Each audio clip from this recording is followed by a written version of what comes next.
बांग्लादेश क्यों इतना असलहा इकट्ठा कर रहा है? और जिस तरह से ताबड़तोड़ तौर पे बांग्लादेश हथियार और असला खरीद रहा है, इसके पूर्ण सैनिक लक्ष्य हैं।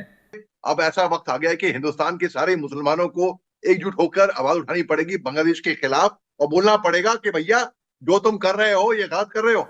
और ये टैंक कहां के लिए हैं मेजर? ये टैंक कहां के लिए हैं? अभी भी कुछ लोग हैं भारत में जो कह रहे हैं कि बांग्लादेश जो भी कर रहा है, चीन जो भी कर रहा है, शांति के लिए कर रहा है। मैं उनको बताना चाहूंगा कि अगर अभी भी हमने राइटिंग ऑन द वॉल, जैसे अंग्रेजी में कहावत है, अगर हमने राइटिंग ऑन द वॉल या दीवार पे लिखी हुई चीजों को नहीं समझा, आने वाले समय में हमारे लिए दिक्कत होगी।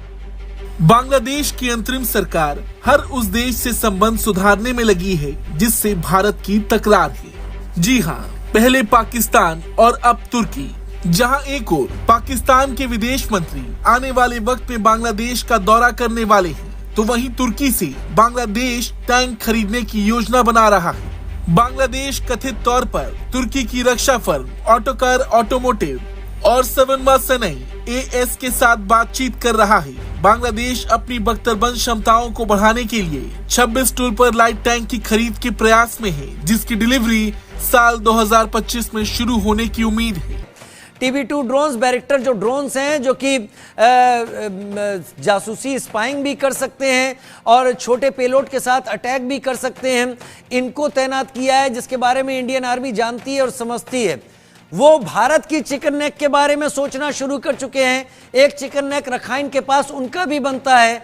अब देखा जाए तो बांग्लादेश के उत्तर पश्चिम और पूर्व में भारत है, दक्षिण में बंगाल की खाड़ी है। इसके साथ ही साथ बांग्लादेश की सीमा म्यांमार से लगती है, लेकिन ये सीमा मुश्किल से 270 किलोमीटर की है। ऐसे में सवाल ये है कि क्या इन टैंकों को भारत और म्यांमार से लगी सीमा पर बांग्लादेश तैनात करेगा?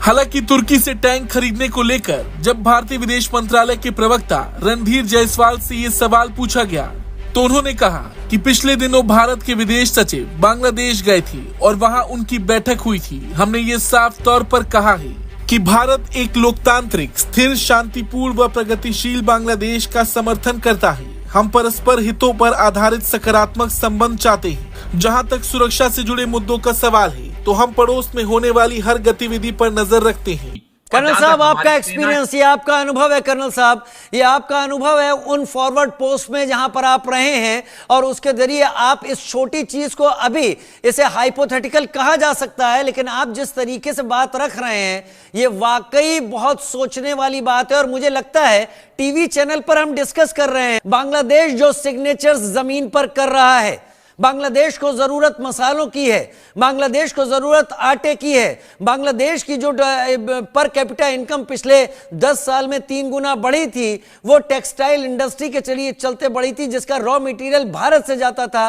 लेकिन बांग्लादेश इन सब को छोड़कर अगर RDX मंगा रहा है ढाका पोर्ट की तरफ, लेकिन चिटगोंग में उतरवाता है, अगर बांग्लादेश वहां पर तोप के गोले मंगवाता है, बांग्लादेश तुर्की से टैंक खरीदने की बात करता है या बैरिक्टर ड्रोन्स को मंगाता है यहां पर, तो बांग्लादेश के ये सिग्नेचर्स बहुत कुछ बताते हैं कि इंतजार करने के दिन शायद गए। अब बांग्लादेश से व्यवहार कैसे किया जाना चाहिए मेजर? जी, आपने दुरुस्त फरमाया। ये दरअसल बिल्कुल पाकिस्तान के नक्शो कदम में चल रहा है। पाकिस्तान के पूर्व राष्ट्रपति थे जुल्फिकार अली भुट्टो साहब, जो इतने पावरफुल हो गए थे, पूरा राष्ट्र इनको डैडी डैडी करके कहने लग गया था। तो पाकिस्तान की मिलिट्री ने इनको एग्जीक्यूट किया था, इनको हाई कोर्ट ऑर्डर के तहत फांसी चलाई थी इसको। तो वैसे ही, और उन्होंने कहा था कि पाकिस्तानी घास खा लेंगे लेकिन एटम बम जरूर बनाएंगे। आज की तारीख में पाकिस्तान न्यूक्लियर शक्ति जरूर है, खाने को अनाज नहीं है। बांग्लादेश में आप देख लीजिए, बांग्लादेश में बेचारे गरीबी वहां पे आ रही है, लेकिन उनकी जो सियासत है, मोहम्मद यूनुस की सरकार जो कि पीस लॉरेट है, और लोगों ने सोचा कि भाई पीस लॉरेट आए हैं, मगर वहां पर जिस तरीके से माइनॉरिटीज, चाहे हिंदू हो, चाहे सिख हो, चाहे ईसाई हो, माइनॉरिटीज बांग्लादेश के अंदर जिस तरीके से हिंसा हो रही है, जिस तरीके से वो सलूक कर रहे हैं, वो बिल्कुल उसकी सख्त के सख्त निंदा होनी चाहिए। और मेरे ख्याल से और जो भी आवश्यक समझा जाता है वो कदम उठाए जाते हैं।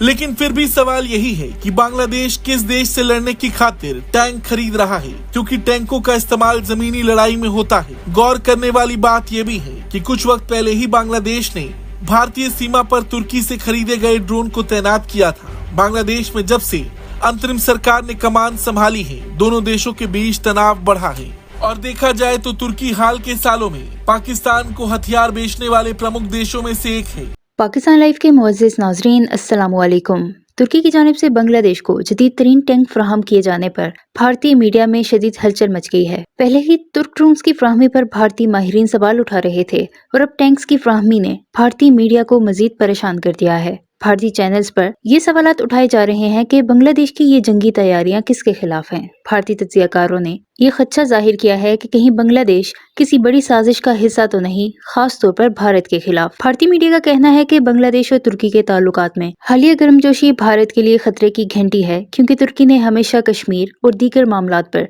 भारत के खिलाफ मौक़िफ़ इख्तियार किया है। इसके अलावा बांग्लादेश के हालिया बयानात और फौजी ताउन में इजाफा भारत की सरहदी सलामती के लिए नया चैलेंज बन सकता है। बांग्लादेश की जानिब से जदीद तरीन असलहे और जंगी साजो सामान की खरीदारी ने भारत के अंदर सवालात को जन्म दिया है कि आया ये सिर्फ दिफाई मकासद के लिए है या किसी बड़े मंसूबाबंदी का हिस्सा। भारतीय मीडिया ने इल्जाम लगाया है कि पाकिस्तान और तुर्की बांग्लादेश को भारत के खिलाफ इस्तेमाल कर सकते हैं, खास तौर पर मौजूदा सियासी तनाव के पेश नजर। ये सूरत हाल भारत के लिए सिफारती और दिफाई सतह पर एक नई मुश्किल पैदा कर सकती है, जबकि बांग्लादेश की इन तैयारियों पर भारतीय हुकूमत की खामोशी को भी शदीद तनकीद का निशाना बनाया जा रहा है। भारतीय अवाम और मीडिया मुसलसल हुकूमत से जवाब मांग रहे हैं कि आखिर भारत इन खतरात का मुकाबला कैसे करेगा। इस हवाले से भारतीय मीडिया पे क्या चीख पुकार है, इस वीडियो में देखें। वीडियो में आगे बढ़ने से पहले हमारे चैनल पाकिस्तान लाइव को सब्सक्राइब जरूर करें ताकि आने वाली वीडियो अपडेट से आगाह रहें। रही बात पाकिस्तान की, तो बीते कुछ महीनों में पाकिस्तान और बांग्लादेश काफी करीब आए हैं। जल्द ही पाकिस्तानी विदेश मंत्री बांग्लादेश का दौरा भी करेंगे, जो 12 सालों में किसी पाकिस्तानी मंत्री का पहला बांग्लादेश का दौरा होगा। ऐसे में संभावना ये भी है कि बांग्लादेश की अंतरिम सरकार मुस्लिम देशों के साथ गठजोड़ के हिस्से में तुर्की से टैंक खरीद रही है, क्योंकि बांग्लादेश को सीमा पर कोई वैसा खतरा नहीं है जितना वो हाथ पांव मार रहा। हाँ, उसका ये कदम जरूर उसके और भारत के बीच तनाव को बढ़ाएगा। किसकी तरफ चलेंगे? जी मैं आ रहा हूँ उस पर। तो बांग्लादेश जो आरडीएक्स इकट्ठा कर रहा है वो अलग रही, जो चीन से जो फाइटर विमान ले रहा है वो अलग रही। मैं आर्टिलरी गन्स की पहले बात करता हूं मैं आपको, क्योंकि मैं रेजिमेंट ऑफ आर्टिलरी से आता हूं। तो एक टर्न की प्रोजेक्ट था जो कि कुछ साल पहले इनका अग्रीमेंट हुआ था तुर्की से। वो टर्न की 105 mm IFG, जैसे कि IFG होती है इंडियन फील्ड गन, वैसे तुर्की से आर्टिलरी इन्होंने तोपों की डील साइन करी थी। मैं तकरीबन 2021 में मेरे ख्याल से इनकी बात आगे हुई थी, मैं if I am not mistaken of the year. तो ये 105 155 इक्विपमेंट होता है, जैसे कि बोफोर्स इक्विपमेंट हो गया। खास तौर से स्वीडन में इसका बहुत ही बड़ा इसका कारोबार है। कैनन बॉल बॉडी और शेल प्रोडक्शन की बात हुई थी। लाइन इक्विपमेंट एक एग्रीमेंट हुआ था, वो साइन हुआ था। रेपकॉन कंपनी है, रेपकॉन कंपनी के साथ इनका तुर्की में एग्रीमेंट साइन हुआ था। और ये वही सी थ्रू फॉलो थ्रू अब कर रहे हैं। अच्छा, लेकिन जी ये रही बात इनकी तोपों की, जो कि तोप ये ले रहे हैं। इसके अलावा भाई पाकिस्तान जो खुद अभी बुरे हाल में है, पाकिस्तान के ऊपर ये रिलाई कर रहे हैं। चीन से लड़ाकू विमान की बात कर रहे हैं। ये बेसिकली ये पहले हुआ था और ये दिखा रहे होंगे, अभी प्रोजेक्ट अभी कर रहे होंगे कि हम अब ले रहे हैं।